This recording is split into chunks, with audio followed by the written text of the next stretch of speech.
कोई भी एक ग्रह, सूर्य, चंद्रमा, मंगल, बुध, बृहस्पति, शुक्र, शनि, राहु या केतु, हर एक लगन कुंडली में किसी भाव में, किसी राशि में शुभ फल देते हैं और किसी भाव में, किसी राशि में अशुभ फल देते हैं।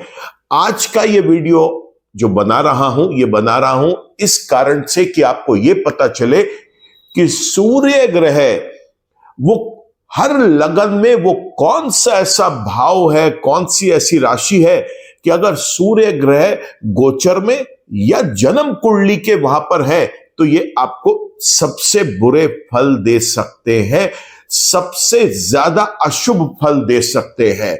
नमस्कार दोस्तों, मैं हूं डॉक्टर विवेक चोपड़ा और आज चर्चा करूंगा मैं सूर्य की उस पोजीशन की हर एक कुंडली के अंदर, हर एक लगन कुंडली में क्रम वाइज चलेंगे हम मेष लगन से मीन लगन तक और हम देखेंगे सूर्य हर लगन के अंदर वो कौन सा एक ऐसा स्थान है जहां पर अगर वो गोचर में आएंगे या वो जन्म के होंगे तो आपको सबसे खराब रिजल्ट्स देंगे, सबसे अशुभ रिजल्ट्स देंगे।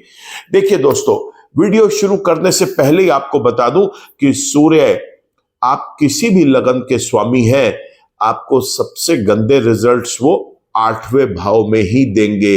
लेकिन लगन के अनुसार ये जो रिजल्ट्स है ये चेंज होंगे। क्यों चेंज होंगे? क्योंकि सूर्य जिस भाव में बैठते हैं वहां का रिजल्ट देंगे, जिस भाव को देखेंगे वहां का रिजल्ट देंगे और जिस भाव के वो स्वामी हैं वहां का रिजल्ट देंगे।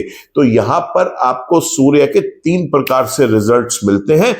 इसके बाद जो एडवांस एस्ट्रोलॉजी है उसमें हम कुंडली का विश्लेषण करके इससे एक स्टेप और आगे जाते हैं, जिसमें हम देखते हैं कि सूर्य किसके नक्षत्र, किसके उपनक्षत्र और किसके उप नक्षत्र पे है, जो कि हम नाड़ी एस्ट्रोलॉजी, केपी एस्ट्रोलॉजी या कस्पल इंटरलिंक में देखते हैं। लेकिन आज का ये वीडियो आपको वैदिक ज्योतिष के आधार पर बता रहा हूं कि एक जनरल जो कॉन्सेप्ट है जो पढ़ाया गया है, एक स्टूडेंट के लिए भी ये बहुत कारगर है आज का वीडियो। और अगर आप स्वयं ज्योतिषाचार्य हैं तो बहुत सारे एस्ट्रोलॉजर्स भी आज तक इस असमंजस में है कि सूर्य की वो कौन सी ऐसी पोजीशन है जो सबसे ज्यादा खराब होती है और वहां पर वो किस तरीके के नेगेटिव रिजल्ट्स दे सकते हैं।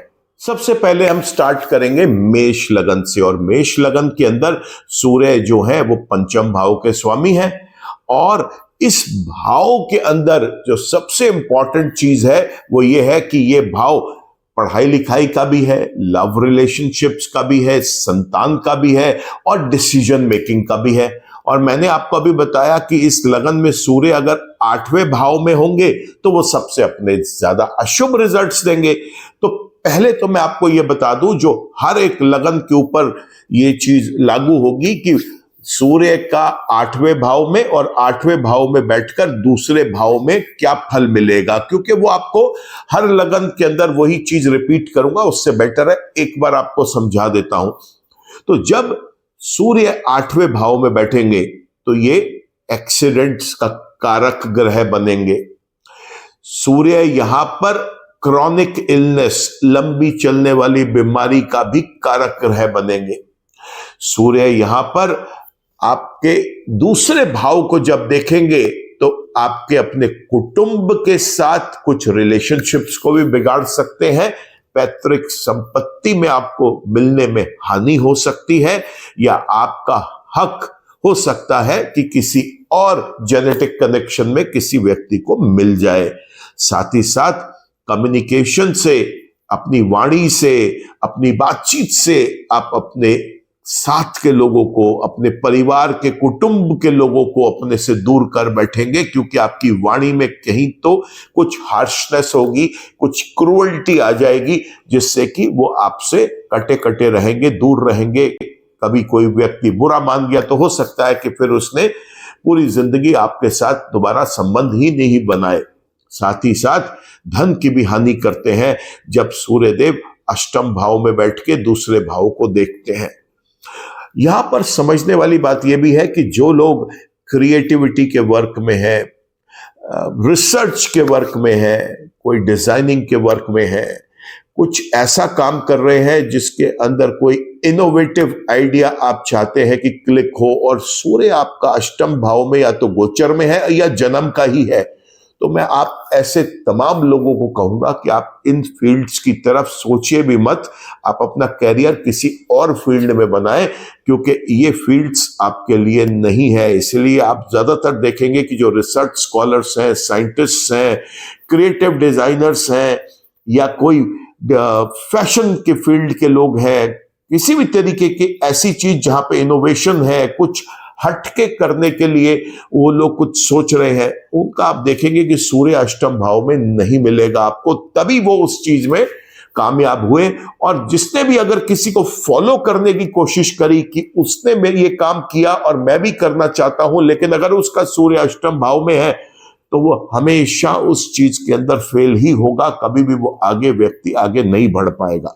तो हम वापस चर्चा को लेके आते हैं मेष लगन पे, क्योंकि अभी मैंने आपको 8वीं और 2nd पोजीशन के लिए जो हर लगन के ऊपर लागू है वो एक ही बार बता दिया। मेष लगन में सूर्य पंचम भाव के स्वामी है, तो पंचम भाव के लिए वो आपको पढ़ाई से रिलेटेड कोई ना कोई प्रॉब्लम्स क्रिएट करेंगे, कोई गैप ईयर आ सकता है, पढ़ाई में रुकावट बाधा आ सकती है, बड़े लंबे गैप्स के बाद पढ़ाई रिकंटिन्यू करने का अवसर मिल सकता है, या फिर आपके संतान के साथ कोई प्रॉब्लम आएगी। ऐसे केसेस में देखा है कि संतान की उत्पत्ति में ही कई बार प्रॉब्लम्स आ जाती है, संतान हो ही नहीं पाती, लव रिलेशनशिप सक्सेसफुल नहीं होते। ऐसा व्यक्ति जो है वो कभी भी अपना एक लव रिलेशनशिप को मैरिज या हाउस ऑफ फुलफिलमेंट तक नहीं लेके जा पाता। बात करें अब हम वृषभ लगन की। इस लगन में अगर सूर्य देखे तो वापस अष्टम भाव में ही सबसे खराब है। अष्टम भाव में बैठकर दूसरे भाव को देखेंगे, उसके रिजल्ट्स में आपको दे चुका, लेकिन यहां पर वो चौथे भाव के स्वामी हैं। तो ये खतरा सबसे पहले तो इस व्यक्ति के माताजी के लिए है, क्योंकि या तो उनका स्वास्थ्य में इश्यूज रहेंगे, या उनके साथ अपने माताजी के साथ उनके संबंध खराब रहेंगे, या माताजी को आयु हानि हो सकती है, चल अचल संपत्ति में परेशानियां आपको दिखाई देंगी यहां पर, और समाज में लोगों के साथ आपके अच्छे रिलेशनशिप्स नहीं बन पाएंगे। सुख भाव है तो सुख में कमी आपको हमेशा महसूस होगी।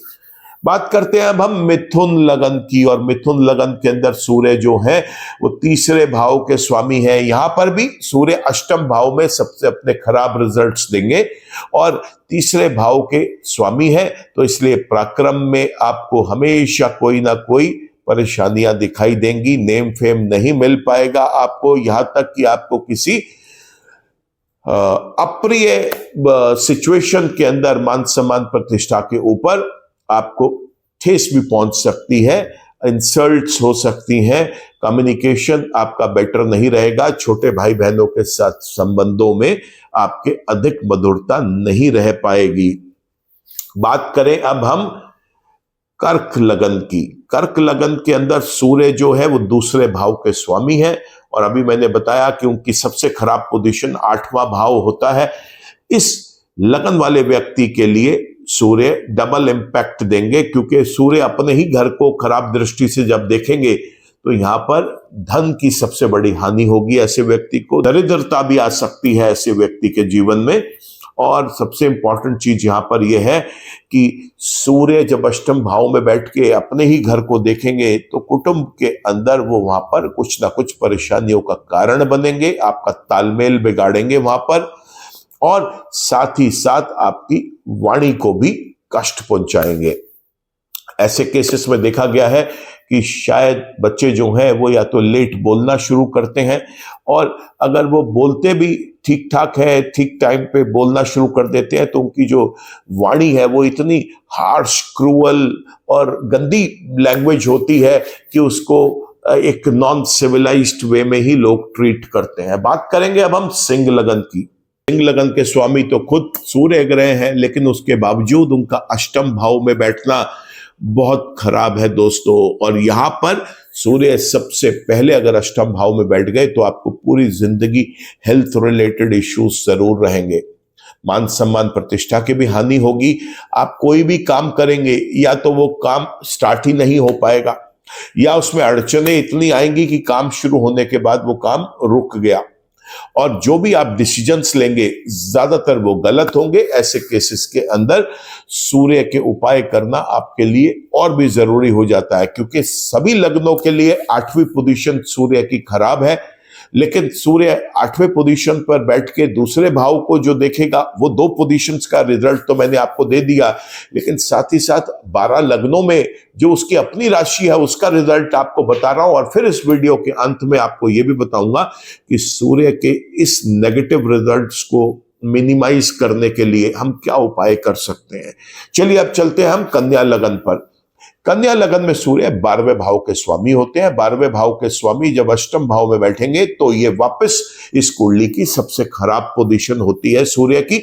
सूर्य यहां पर बैठकर हॉस्पिटल बिल्स बढ़ा सकते हैं, अनवांटेड एक्सपेंसेस करा सकते हैं, जेल योग दे सकते हैं, कोई फॉरेन कंट्री से अगर रिलेटेड आप कोई काम करना चाहें उसके अंदर आपको भयंकर लॉस दे सकते हैं।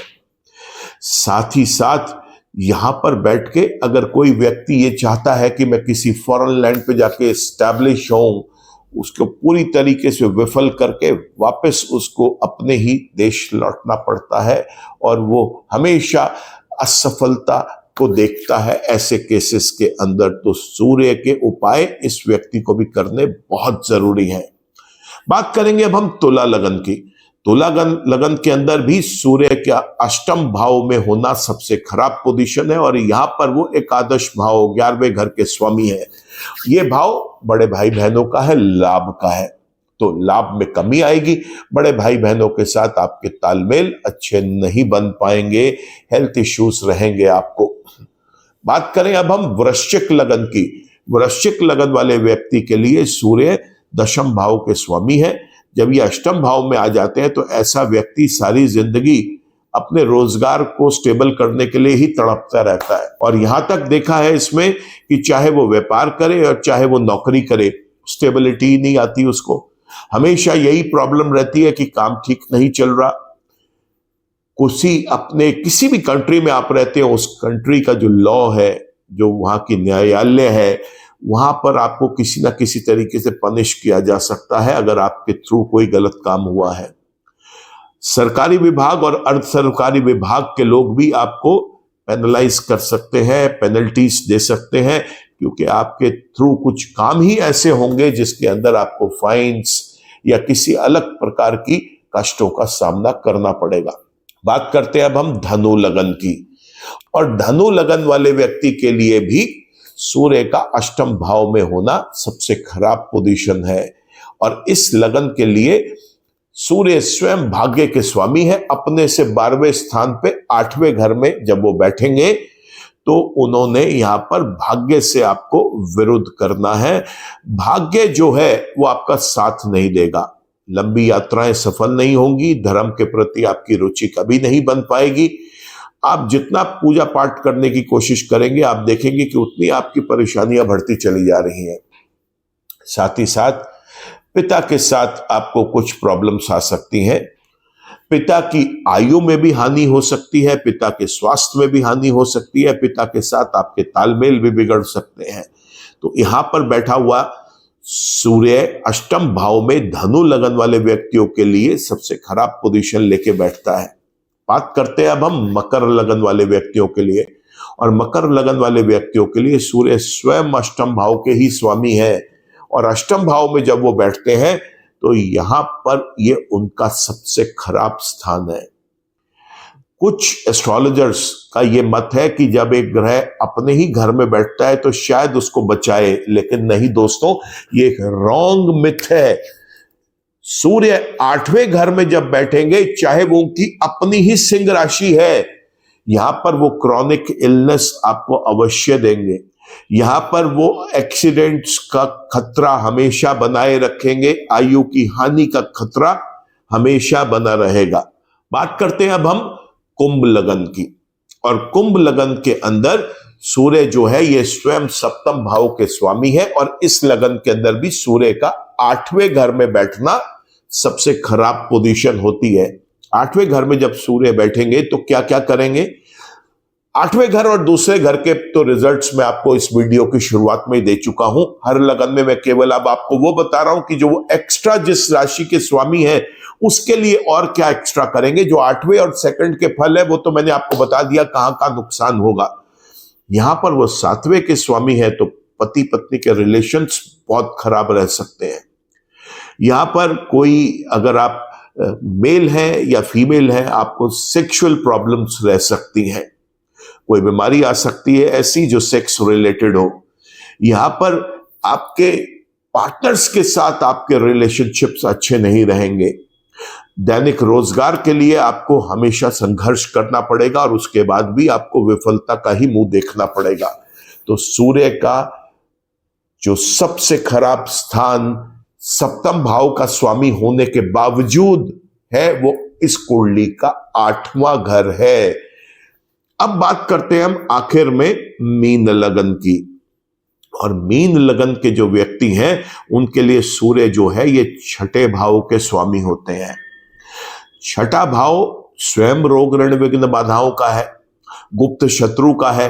तो यहां पर ऐसे व्यक्ति को अगर सूर्य का प्लेसमेंट 8वें भाव में मिलता है तो इस व्यक्ति के जीवन में, जिसका मीन लगन है, उस व्यक्ति के जीवन में बहुत कष्ट आते हैं। रोग कभी पीछा ही नहीं छोड़ते, विघ्न बाधाएं हमेशा लगी रहती हैं। साथ ही साथ आप देखेंगे ये व्यक्ति कर्जदार ही होता चला जाता है, क्रॉनिक इलनेस आ जाती है।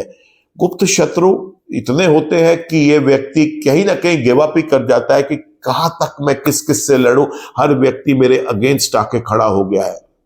तो आपने देखा मेष लगन से लेके मीन लगन तक हर एक कुंडली में 8वां घर सूर्य का सबसे खराब स्थान है। अब प्रश्न ये उठता है कि अगर ये सबसे खराब स्थान है तो फिर हमें ऐसे क्या उपाय करें जिससे अगर गोचर में या जन्म के सूर्य अष्टम भाव में है तो हम उनकी नकारात्मकता को कुछ कम कर सकें। सरल उपाय बता रहा हूं दोस्तों। वैसे तो सूर्य किसी भी भाव में हो आपको सूर्य की पूजा करनी चाहिए, क्योंकि जो पृथ्वी पर हम रह रहे हैं यहाँ पे जो सबसे बड़ी एनर्जीज हमको मिलती हैं वो सोलर एनर्जी है जो सूर्य से आती है और लूनर एनर्जी जो हमें चंद्रमा से मिलती है। तो सूर्य के जो सबसे अच्छे उपाय है वो है सुबह सूर्य को नहा धोने के बाद जल देना। तांबे के लोटे से जल दीजिए, इस जल में थोड़ी सी हल्दी, थोड़ा सा कुमकुम, कुछ काले तिल, ये डालकर आप सूर्य को जल दें और सूर्य को जल देने के बाद अपने पितरों से भी प्रार्थना करें कि वो आप पर अपनी कृपा दृष्टि बनाए रखें। दूसरा उपाय, आपको गुड़, तांबा और गेहूं का दान करना चाहिए, रसीले फलों का दान करना चाहिए। साथ ही साथ भीगी हुई गेहूं में गुड़ मिलाकर गाय को जरूर खिलाएं। ऐसा करना बहुत लाभकारी है। सूर्य के मंत्र जप करें, आदित्य हृदय स्तोत्रम का आप पाठ पढ़ें।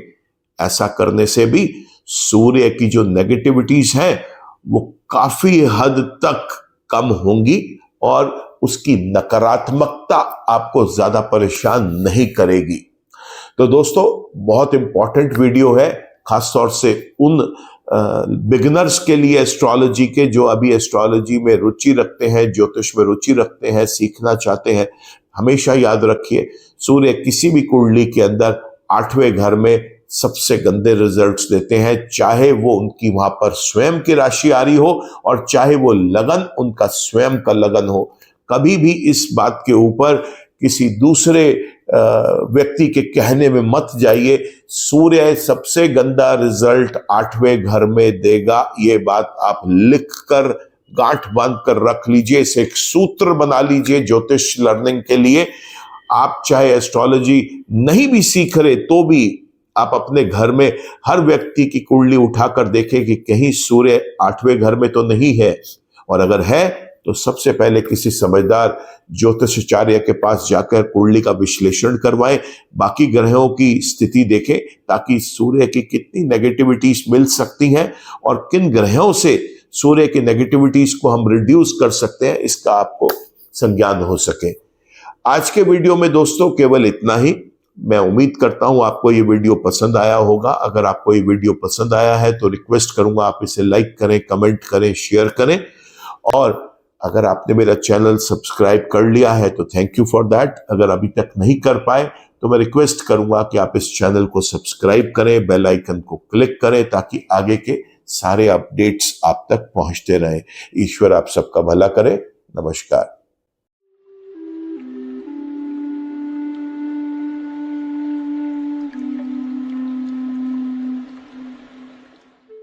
जीवन की सभी प्रकार की व्यक्तिगत, पारिवारिक और व्यावसायिक समस्याओं के समाधान के लिए तुरंत संपर्क करें। डॉक्टर विवेक चोपड़ा, पीएचडी, गोल्ड मेडलिस्ट, विश्व विख्यात ज्योतिषाचार्य एवं वास्तु एक्सपर्ट। कॉल अथवा व्हाट्सएप करें 9311131069 9212431069।